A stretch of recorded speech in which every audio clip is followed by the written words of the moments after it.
katakanlah Zakir Naik yang orang puji-puji sok pintar, itu bukan pintar, bodohnya minta ampun. Ya, sekarang anaknya lagi yang lagi muncul, lalu menafsirkan ini, mereka tidak tahu cara tafsir Alkitab.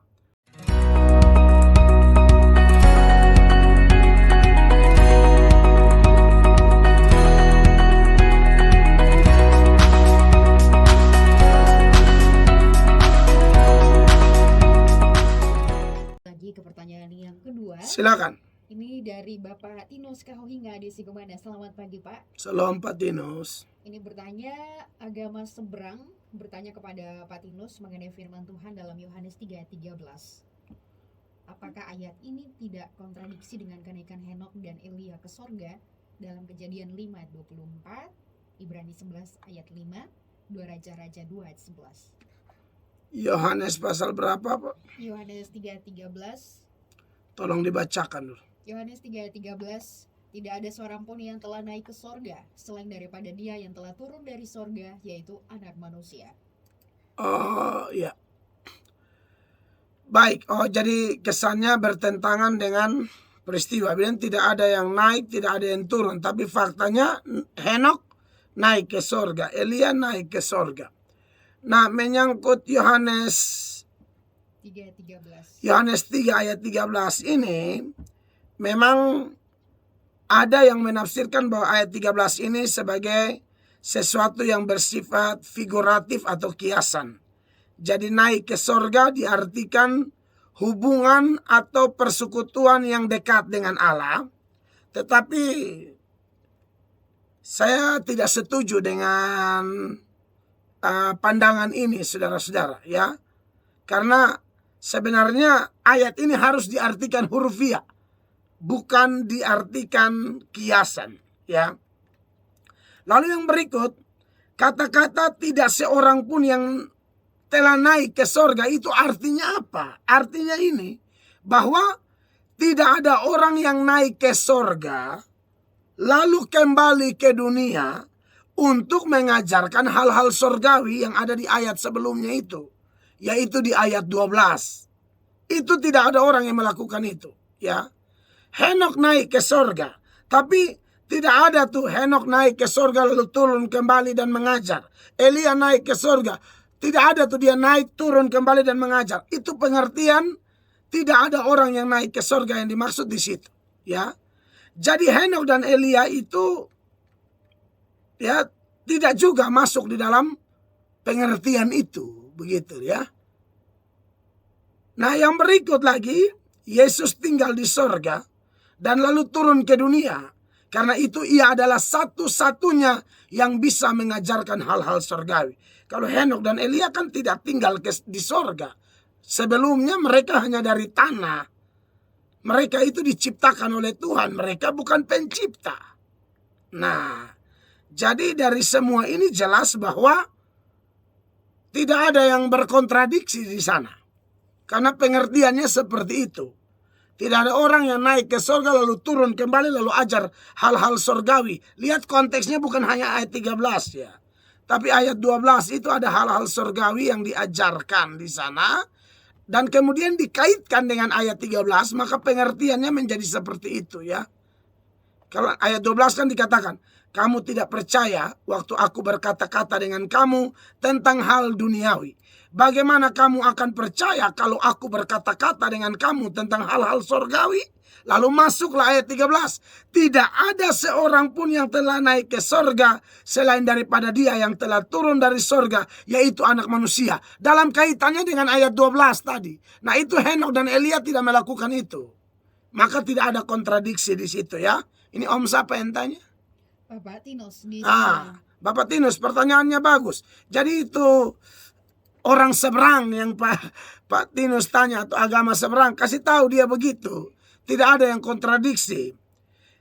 Dan saya berharap orangnya bertanya memang tulus, ya.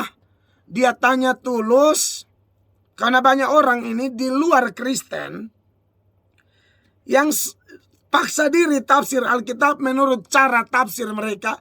Ya kacau lah, tidak bisa, tidak akan nyambung. Kamu harus masuk ke dalam Kristen dulu, baru kamu paham cara tafsir menurut Kristen itu bagaimana. Ada banyak hal yang dipertimbangkan saat menafsir satu teks. Misalnya budaya pada waktu itu, atau kultur pada waktu itu, kebiasaan pada waktu itu, cara berpikir pada waktu itu.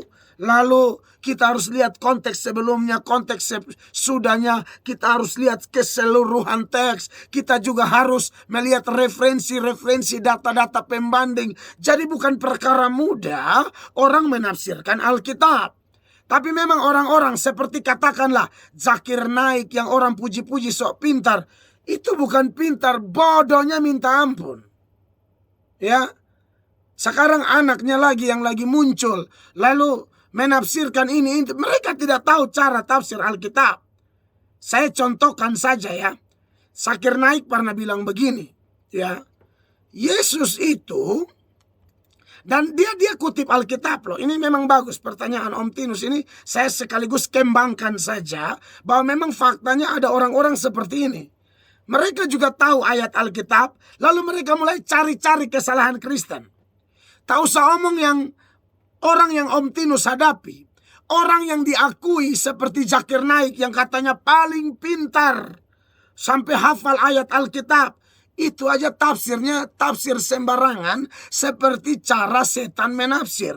Setan itu hafal ayat, tapi setan copot ayat lalu tafsir semau setan, bukan menurut kehendak Allah. Akhirnya menghasilkan tafsiran-tafsiran kacau balau, sesat, dan membodohi banyak orang-orang yang juga tidak mau belajar. Akhirnya mudah terbawa arus atau dibodoh-bodohi oleh alat-alat setan ini. Seperti Zakir Naik. Saya harus bilang dia alat setan. Saya buktikan contoh ya. Dia pernah mengatakan Yesus itu hanya juru selamat bagi orang Israel, bukan juru selamat dunia. Dia pakai dasar apa? Dia pakai Matius 10 ayat 6 dan 7. Saya omong begini karena saya ini seorang apologet juga ya. Saya seorang pembela iman dari begitu banyak pembela-pembela iman lain yang ada di Indonesia atau yang ada di dunia. Dan saya ini salah satu yang baru belajar, dan saya akan hantam ini terus. Saya akan belajar terus dari apologet yang lebih pintar, yang lebih berani, yang lebih tegas, yang lebih detail dalam memberi tanggapan. Saya akan belajar dari mereka karena itu memang tugas kami. Begitu.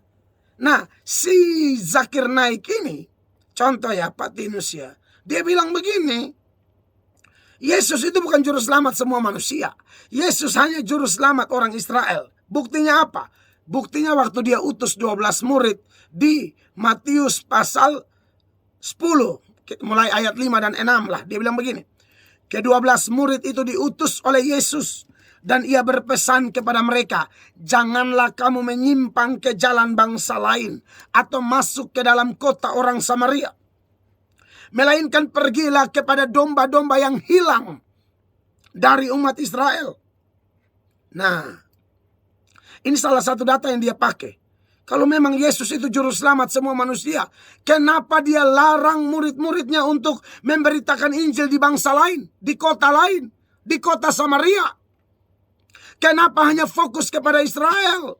Karena memang Yesus hanya penebus orang Israel. Begitu dia bilang.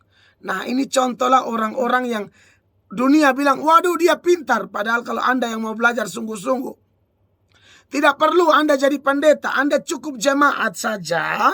Anda mau belajar sungguh-sungguh, sangat mudah Anda tahu bahwa Zakir Naik dan orang-orang model dia sesat ketika tafsir Alkitab. Termaksud Ustadz Abdul Somad, termaksud itu Ustadz Ahmad Kainama, mereka-mereka yang paksa bahas Alkitab. Mereka semua tuh bodoh Alkitab, sesat. Dan saya saya tidak akan malu dan tidak akan takut mengatakannya, bahwa mereka-mereka yang copot-copot Alkitab, padahal mereka bukan agama Kristen, mereka bukan hamba Tuhan, bahkan mereka tidak percaya Yesus, tapi mereka berani-beraninya copot-copot Alkitab dan tafsir sembarangan. Anda tahu mereka siapa? Siapa yang pakai mereka? Siapa yang tunggangi mereka? Setan. Nah, itu Tolong sebarkan ini biar mereka tahu. Sebentar saya kasih naik di YouTube lagi supaya mau ancur-ancur sekalian. Kau kalau belajar agamamu, otak-atik kitab sucimu, agamamu, jangan ganggu agama lain. Karena waktu kau paksa diri ngomong yang sembarang, kau sedang dipakai setan. Nah, saya tidak tahu orang yang bertanya kepada Om Tinus ini, dia tanya karena memang ingin tahu, atau dia pikir bahwa pertanyaannya begitu hebat dan bisa meruntuhkan iman Kristen. Tidak sama sekali. Saya sudah jawab pengertiannya. Tidak kontradiksi itu. Yohanes 3 ayat 13 dengan peristiwa Henok dan Elia. Sama sekali tidak. Ya, karena memang tidak ada orang seperti Yesus yang naik ke sorga lalu turun ajar kebenaran, tidak ada. Henok dan Elia tidak melakukan itu. Maka satu-satunya cuma Yesus. Nah, yang Sakir naik tadi bagaimana? Begini, ini Sakir naik, ini kan tidak ngerti yang namanya perintah awal dan perintah akhir. Betul, perintah awal Tuhan Yesus bilang di Matius 10 ayat 5 dan 6, jangan ke bangsa lain ya, fokus ke Israel. Tapi perintah akhir di amanat agung Tuhan Yesus bilang apa? Di Matius 28 ayat 19 dan 20. Yesus utus mereka, Yesus bilang apa? Pergilah, jadikan apa? Semua bangsa muridku. Bukan hanya Israel. Itu yang saya sering contohkan. Saya pagi-pagi bilang sama anak saya, Abstev dan Giskel, ayo Abstev, Giskel, fokus ke sekolah ya. Jangan menyimpang ke bioskop, sekalipun ada film Batman. Ya, jangan menyimpang ke bioskop, jangan menyimpang ke McDonald, McD, jangan. Fokus ke sekolah, itu perintah pagi-pagi itu. Sore-sore saya bilang, ayo kita beli tiket, kita nonton Batman, setelah itu kita ke McD. Apa yang bertentangan di situ? Tidak ada. Hanya bedanya awal saya suruh fokus ke sekolah saja. Ya, tapi sore saya bilang yang saya larang semua itu boleh sekarang. Nah, itulah Yesus. Nah, seperti itu Om Tinus ya. Nanti Om Tinus kumpul lagi pertanyaan mereka, semoga mereka tulus. Kasih saja nanti kita jawab. Tuhan memberkati. Ya, terima kasih.